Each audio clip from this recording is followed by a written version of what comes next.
La chronique santé de ce jeudi, elle est signée Mohamedou Oumfa qui s'intéresse aujourd'hui au vaccin anti-Covid. Ce jeudi, je m'intéresse une nouvelle fois au vaccin tant attendu contre le Covid-19.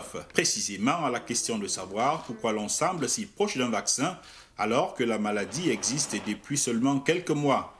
Il faut rappeler que le processus de développement d'un vaccin prend parfois des années. D'ailleurs, la recherche concernant certains vaccins n'a pas abouti à des résultats concluants malgré des décennies de recherche, comme c'est le cas pour la recherche d'un vaccin contre le VIH-Sida par exemple.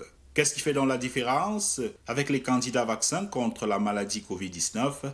D'abord, l'urgence sanitaire, la dimension planétaire de la propagation du virus et le nombre de cas ne laissent d'autre choix qu'une mobilisation scientifique exceptionnelle.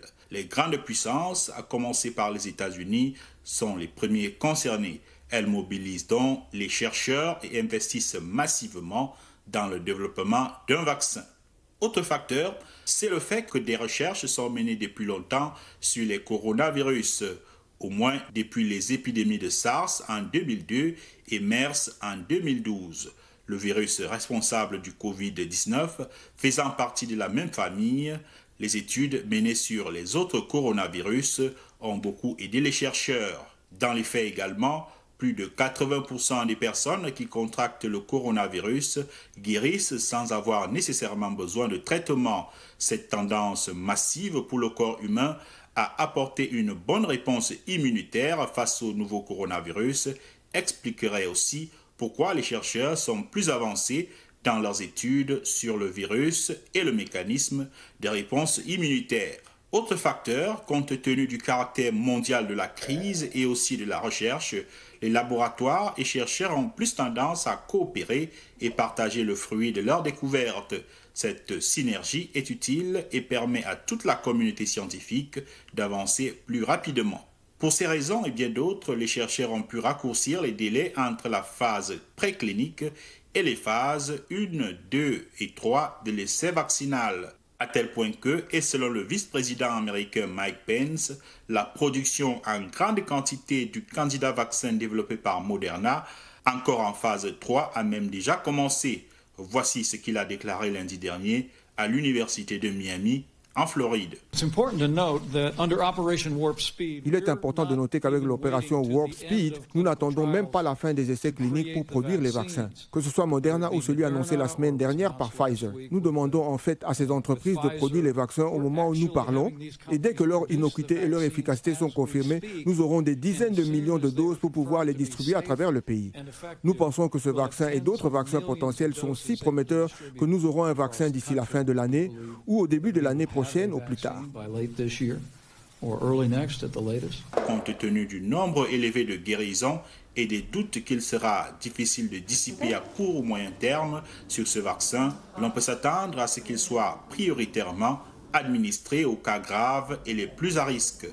Des mauvais résultats après homologation du vaccin ne feraient que renforcer les clichés et la méfiance du grand public contre les vaccins.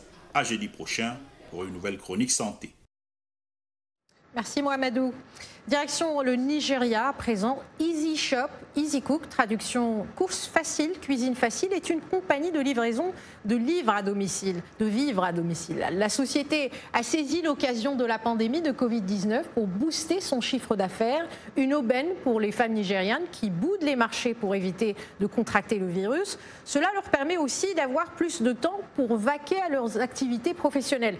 Mais tout le monde à Lagos ne voit pas ça du bon œil. Explication, Mohamedou Oumfa. Dans la plupart des foyers nigérians, il revient aux femmes d'acheter les vivres et préparer les repas. En livrant ces vivres et produits à domicile, Easy Shop, Easy Cook leur fait gagner du temps et leur permet aussi d'observer la distanciation sociale utile par ces temps de Covid-19. Soda Salami, propriétaire de Easy Shop, Easy Cook, a une idée encore plus grande de son activité. Elle permet, dit-elle, aux femmes de gagner du temps et le mettre à profit pour leurs études et métiers.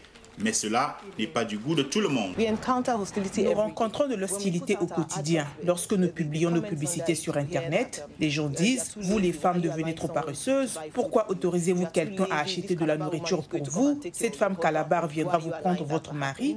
Ces remarques, nous les subissons tous les jours. Depuis 14 ans qu'elle mène cette activité, Salami dit qu'elle est accusée de détourner les femmes de leur rôle traditionnel de ménagère. Une vision dépassée selon elle, qui souhaite voir plus de femmes dans les affaires, en politique et dans les administrations. Plus il y a des femmes à l'Assemblée nationale, plus leur point de vue sera pris en compte. Elles pourront voter les lois, pousser les entreprises et les institutions à reconnaître l'importance des femmes. C'est comme cela qu'il y aura l'inclusion de femmes dans tous les secteurs d'activité. Une autre femme est solidaire de ce combat. Funi Okbwe a créé un réseau pour connecter plus de femmes à l'industrie du pétrole. Pour elle, il faut faire tomber les préjugés afin que les femmes aient plus de chance dans les affaires. Nous ne sommes pas nombreuses, pas assez représentées pour des raisons culturelles, mais aussi faute d'accès au financement. Selon le cabinet conseil McKinsey, si l'on s'en tient au niveau de représentation et évolution actuelle, il faudrait 142 ans aux femmes africaines pour atteindre la parité. Au Nigeria, les femmes comme Soda Salami et Funmi Okbwe espèrent accélérer le processus. Direction la France pour parler de la musique africaine qui est de plus en plus convoitée.